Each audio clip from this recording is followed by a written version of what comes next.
134ನೇ ಜಯಂತಿಯನ್ನು ಮುಂಬರುವ ದಿನಾಂಕ 4/4/2025 ನಾವು ಆಚರಣೆ ಮಾಡ್ತಾ ಇದ್ದೀವಿ.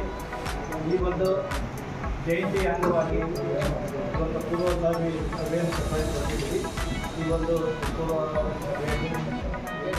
ಜನಕ್ಕೆ ಗೊತ್ತೇ ಇಲ್ಲ ಏನಪ್ಪ ಅಂತ ನನ್ನ ಅನಿಸಿಕೆ ಪ್ರಕಾರ ಏನಪ್ಪ ಅಂತಂದ್ರೆ ಬಾಬಾ ಸಾಹೇಬರು ಹೆಣ್ಣು ಮಕ್ಕಳಿಗೆ ಏನ್ಕೊಂಡು ಬರೀ ಸಮಾಜದಲ್ಲಿ ಏನಾಗಬೇಕಪ್ಪ ಅಂತಂದ್ರೆ ಬಾಬಾ ಸಾಹೇಬ್ ಅಂಬೇಡ್ಕರ್ ಬರೀ ದಲಿತರಷ್ಟೇ ಸೀಮಿತವಾಗಿಲ್ಲ ಅಂತ ತಿಳ್ಕೊಂಡಿದ್ದಾರೆ ಭಾಳಷ್ಟು ಜನ.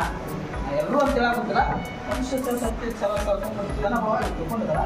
ಆದರೆ ಬಾಬಾ ಸಾಹೇಬ್ ಪಡಿಗಳು ಏನದವಲ್ಲ ಇಳಕಲ್ನಲ್ಲಿ ಪ್ರಮುಖ ಬೀದಿಗಳು ಮತ್ತು ಪ್ರಮುಖ ಸರ್ಕಲ್ಗಳು ಏನಿದಾವಲ್ಲ ಅದೆಲ್ಲ ಬಾಬಾ ಸಾಹೇಬ್ ಬಗ್ಗೆ ಅವ್ರ ಸಮಾಜಕ್ಕೆ ಏನು ಕೊಡುಗೆ ಕೊಟ್ಟರು ಅನ್ನೋದನ್ನ ಒಂದು ಬ್ಯಾನರ್ ಮಾಡಿ ಹಾಕಿಲ್ಲ.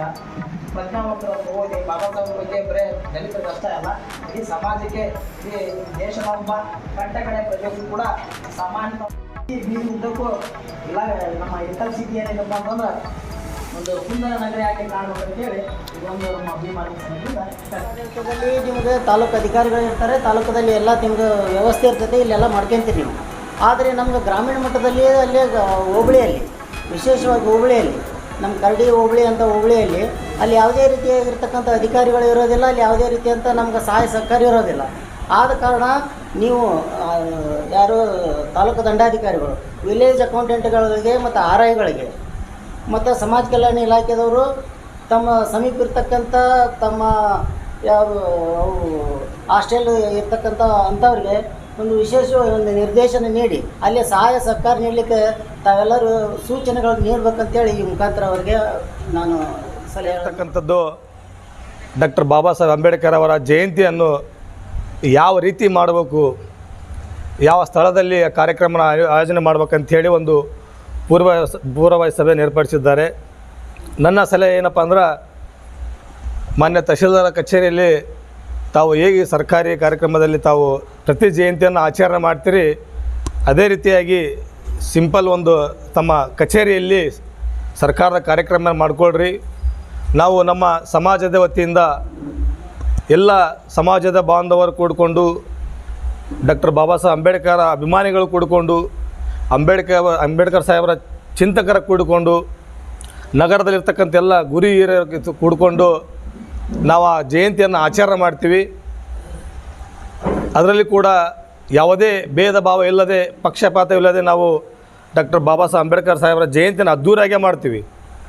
ನಾ ಯಾಕೆ ಇವತ್ತು ತಮ್ಮ ಸರ್ಕಾರಿ ಕಾರ್ಯಕ್ರಮ ಕಚೇರಿಯಲ್ಲಿ ಮಾಡಿರಿ ಅಂತ ಹೇಳ್ತೀನಿ ಅಂದ್ರೆ, ಮುಂದಿನ ದಿನಮಾನಗಳಲ್ಲಿ ಇನ್ನೂ ಒಂದು 15-20 ದಿವಸದಲ್ಲಿ ಡಾಕ್ಟರ್ ಬಾಬಾ ಸಾಹೇಬ್ ಅಂಬೇಡ್ಕರ್ ಸಾಹೇಬರ ಹೊಸ ಸರ್ಕಲ್ ನಿರ್ಮಾಣ ಆಗುತ್ತೆ. 9 ಫೀಟಿನ ಅಂಬೇಡ್ಕರ್ ಸಾಹೇಬರ ಒಂದು ಮೂರ್ತಿ ಪ್ರತಿಷ್ಠಾಪನೆ ಆಗುತ್ತೆ. ಆ ಸಂದರ್ಭದಲ್ಲಿ ನಮಗೆ ಸರ್ಕಾರದ ಒಂದು ಸಪೋರ್ಟ್ ಭಾಳ ಅವಶ್ಯಕತೆ ಇರುತ್ತೆ. ಆ ಸಂದರ್ಭದಲ್ಲಿ ತಾಲೂಕು ಕಚೇರಿ ಇರ್ಬೋದು, ಅವೆಲ್ಲ ಇಲಾಖೆಯಿಂದ ಕೂಡಿಕೊಂಡು ಅವದೊಂದು ಸರ್ಕಾರಿ ಕಾರ್ಯಕ್ರಮವನ್ನು ಅದ್ಧೂರಿಯಾಗಿ ಡಾಕ್ಟರ್ ಬಾಬಾ ಸಾಹೇಬ್ ಅಂಬೇಡ್ಕರ್ ಸಾಹೇಬರ ಸರ್ಕಲ್ ಇನಾಗ್ರೇಷನನ್ನು ಭಾಳ ಅದ್ಧೂರಿಯಾಗಿ ಮಾಡೋಣ. ಮಾನ್ಯ ಶಾಸಕರ ಸಹಕಾರದಿಂದ ಮತ್ತು ತಾಲೂಕಿನ ಎಲ್ಲ ಜನತೆಯನ್ನು ಕರೆಕೊಂಡು ಅಂಬೇಡ್ಕರ್ ಸಾಹೇಬರ ಚಿಂತನೆಗಳನ್ನು ಏನಿದೆ, ಅಂಬೇಡ್ಕರ್ ಸಾಹೇಬರ ಯೋಚನೆ, ಅವರ ಹೋರಾಟ ಏನಿತ್ತು, ಅವರ ಸಿದ್ಧಾಂತ ಏನಿದೆ ಅನ್ನುವಂಥದ್ದನ್ನು ಅವತ್ತಿನ ದಿವಸದಲ್ಲಿ ಬಹುಶಃ ಸನ್ಮಾನ್ಯ ರಾಜ್ಯದ ಮುಖ್ಯಮಂತ್ರಿಗಳಾಗಿರ್ತಕ್ಕಂಥ ಸಿದ್ದರಾಮಯ್ಯ ಸಾಹೇಬರನ್ನು ಕರೆಸುವಂಥ ಒಂದು ಪ್ರಯತ್ನದಲ್ಲಿ ಸನ್ಮಾನ್ಯ ಶಾಸಕರಾಗಿರ್ತಕ್ಕಂಥ ವಿಜಯ ಕಾಶ್ಯಪ್ಪನವರು ಇದ್ದಾರೆ. ಮಾನ್ಯ ಮುಖ್ಯಮಂತ್ರಿಗಳು ಬರ್ಬೋದು.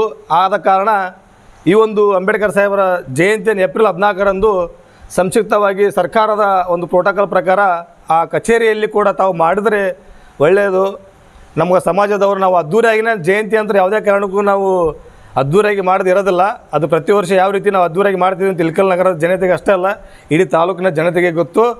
ಅದೇ ರೀತಿ ಪ್ರತಿ ವರ್ಷ ಯಾವ ರೀತಿ ನಾವು ಅದ್ದೂರಿಯಾಗಿ ಮಾಡ್ತೀವಿ, ಅದೇ ರೀತಿಯಲ್ಲಿ ಏಪ್ರಿಲ್ 14ಕ್ಕೆ ಇಳಕಲ್ ನಗರದಲ್ಲಿರ್ತಕ್ಕಂಥ ಡಾಕ್ಟರ್ BR ಅಂಬೇಡ್ಕರ್ ಕಾಲೋನಿಯಲ್ಲಿ ಅಂಬೇಡ್ಕರ್ ಸಾಹೇಬರ ಒಂದು ಜಯಂತಿ ಜರುಗುತ್ತೆ.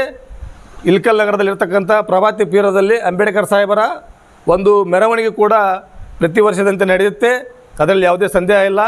ಇನ್ನೂ ಹಲವಾರು ಕಾರ್ಯಕ್ರಮಗಳು ಕೂಡ ಅಂಬೇಡ್ಕರ್ ಸಾಹೇಬರ ಜಯಂತಿ ವಿಶೇಷವಾಗಿ 10, 11, 12, 13ರಂದು ಇಳಕಲ್ ನಗರದಲ್ಲಿರ್ತಕ್ಕಂಥ ಡಾಕ್ಟರ್ BR ಅಂಬೇಡ್ಕರ್ ಕಾಲೋನಿಯಲ್ಲಿ ಹಲವಾರು ಸಾಂಸ್ಕೃತಿಕ ಕಾರ್ಯಕ್ರಮಗಳು ಇರ್ತವೆ. ಈಗ ನಮ್ಮ ಸ್ನೇಹಿತರು ಹೇಳಿರಲ್ಲ, ಅಂಬೇಡ್ಕರ್ ಸಾಹೇಬರ ಜೀವನ ಚರಿತ್ರವಾಗಿ ನಾಟಕ ಆಡೋದ್ರಲ್ಲಿ, ಡ್ಯಾನ್ಸ್ ಇರಲಿ, ಮಹಿಳೆಯರಿಗೆ ಅಂಬೇಡ್ಕರ್ ಸಾಹೇಬ್ರ ಬಗ್ಗೆ ಏನನ್ನು ತಿಳಿಸ್ಕೊಡುವಂಥ ಕಾರ್ಯಕ್ರಮ ಕೂಡ ನಾವು ಖಂಡಿತವಾಗಿ ಪ್ರತಿ ವರ್ಷ ಮಾಡ್ಕೊತ ಬರ್ತಾ ಇದ್ದೀವಿ. ಅದರಂತೆ ನಾವು ಮುನ್ನಡೆಸ್ಕೊಂಡು ಹೋಗ್ತೀವಿ. ಆದ ಕಾರಣ ನಮ್ಮ ಮಾನ್ಯ ತಹಶೀಲ್ದಾರಲ್ಲಿ ನಾವು ವಿನಂತಿ ಮಾಡ್ಕೊಳ್ಳೋದಿಷ್ಟೇ, ನಮ್ಮ ಮುಂದಾಗುವಂಥ ಡಾಕ್ಟರ್ BR ಅಂಬೇಡ್ಕರ್ ಸಾಹೇಬರ ಒಂದು ಹೊಸ ಸರ್ಕಲ್ಗೆ ತಮ್ಮ ಇಲಾಖೆಯಿಂದ ಸರ್ಕಾರದ ಒಂದು ಅದ್ಧೂರಿಯ ಒಂದು ಇನಾಗ್ರೇಷನ್ ಕಾರ್ಯಕ್ರಮ ಮಾಡಿಕೊಳ್ಳಲಿಕ್ಕೆ ಸಹಕಾರ ಮಾಡ್ಬೇಕಂತೇಳಿ ಈ ಮಾಧ್ಯಮದ ಮೂಲಕ ನಮ್ಮೆಲ್ಲ ಸಮಾಜದ ಬಂಧುಗಳ ಪರವಾಗಿ ನನ್ನ ಒಂದು ಆಶಯವನ್ನು ವ್ಯಕ್ತಪಡಿಸಲಿಕ್ಕೆ ಬಯಸುತ್ತೇನೆ. ಜಯಂತಿ ಅಂಗವಾಗಿ ಇವತ್ತು ಪೂರ್ವ ಸಭೆ ನಾವು ನಡೆಸಿದ್ದೀವಿ. ಸಭೆಯಲ್ಲಿ ಸಮಾಜದ ವಿವಿಧ ಮುಖಂಡರು ತಮ್ಮ ಅಭಿಪ್ರಾಯಗಳನ್ನು ಇಲ್ಲಿ ವೇದಿಕೆ ಮೇಲೆ ಹಂಚಿಕೊಂಡರು.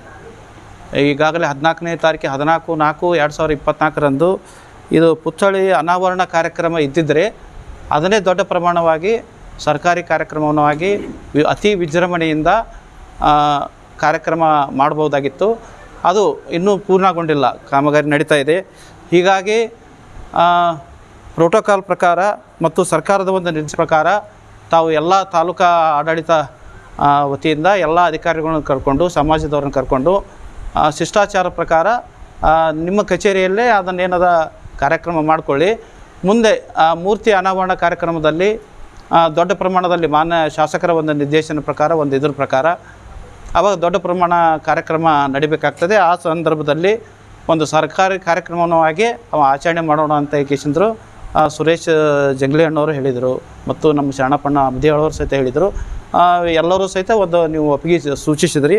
ಅದರಂತೆ ಮಾನ್ಯ ಶಾಸಕರು ಇವತ್ತು ಬೆಂಗಳೂರಲ್ಲಿ ಇರುವುದರಿಂದ ಇವತ್ತು ನಾಳೆ ನಮ್ಮನ್ನು ಬರೋಕ್ಕೆ ಹೇಳಿದ್ದಾರೆ. ಈ ಒಂದು ಜಯಂತಿ ಅಂಗವಾಗಿ ನಾವು ಮಾತಾಡಬೇಕಾಗಿದೆ. ಅಲ್ಲಿ ಏನು ಸಾಹೇಬರು ಹೇಳ್ತಾರೆ ಮತ್ತು ಎಲ್ಲ ಸಮಾಜದ ಮುಖಂಡರನ್ನು ಕರೀತಾರೆ. ಅಲ್ಲಿ ಏನು ಚರ್ಚೆ ಆಗ್ತದೆ ಆ ಪ್ರಕಾರ ನಾವೇನದ ಜಯಂತಿ ಆಚರಣೆ ಕಾರ್ಯಕ್ರಮವನ್ನು ನಾವು ಮಾಡ್ತೀವಿ. ಮುಖ್ಯವಾಗಿ ಇವತ್ತು ಏನಿದೆ ಪುತ್ಥಳಿ ಅನಾವರಣ ಕಾರ್ಯಕ್ರಮದ ಮಾತ್ರ ವಿಜೃಂಭಣೆಯಿಂದ ನಾವು ಸಹಿತ ಸರ್ಕಾರದ ಒಂದು ನಾವೇನು ಇಲಾಖೆಗಳು, ವಿವಿಧ ಇದೆಯಲ್ಲ ನೇತೃತ್ವದಲ್ಲಿ ತಾಲೂಕು ಆಡಳಿತ ಇದೆಯಲ್ಲ, ಸಂಪೂರ್ಣವಾಗಿ ಅವರಿಗೆ ಬೆಂಬಲ ಕೊಡ್ತೀವಿ. ಅವತ್ತಿನ ಆ ಕಾರ್ಯಕ್ರಮದಲ್ಲಿ ನಾವು ಸರ್ಕಾರಿ ಕಾರ್ಯಕ್ರಮವಾಗಿ ನಾವು ಮಾಡ್ತೀವಿ. ಇದರಂತೆ ಈ ಒಂದು ಪೂರ್ವಭಾವಿ ಸಭೆಯಲ್ಲಿ 3 ಮಾತ್ರ ಸಲಹೆ ಸೂಚನೆಗಳು ಬಂದು ಅದನ್ನು ಸಹಿತ ನಾವು ಜಯಂತಿ ಕಾರ್ಯಕ್ರಮದಲ್ಲಿ ನಾವು ಅಳವಡಿಸಿಕೊಂಡು ಅತ್ಯುತ್ತಮವಾದಂಥ ಕಾರ್ಯಕ್ರಮವನ್ನು ನಾವು ನಡೆಸಿಕೊಡ್ತೀವಿ. ಡಾಕ್ಟರ್ BR ಅಂಬೇಡ್ಕರ್ ಸಾಹೇಬರ ಏನಿದೆ ಜೀವನ ಆಧಾರಿತ ಮತ್ತು ಮಹಿಳೆಯರಿಗೆ ತಾವು ಎಲ್ಲ ಸಲಹೆ ಸೂಚನೆ ಕೊಟ್ಟಿರಲ್ಲ ಮತ್ತು ಪುಸ್ತಕ ಮೇಳ ಅಂತಿರಲ್ಲ, ಅದನ್ನು ಸಹಿತ ನಾವು ಕೇಳ್ತೀವಿ. ಸಾಧ್ಯವಾದಷ್ಟು ಎಲ್ಲನೂ ನೀವೇನು ಸಲಹೆ ಸೂಚನೆ ಕೊಟ್ಟಿರಿ ಅದನ್ನು ಅಳವಡಿಸ್ಕೊಂಡು ಕಾರ್ಯಕ್ರಮವನ್ನು ನಾವು ಯಶಸ್ವಿಯಾಗಿ ಮಾಡ್ತೀವಿ.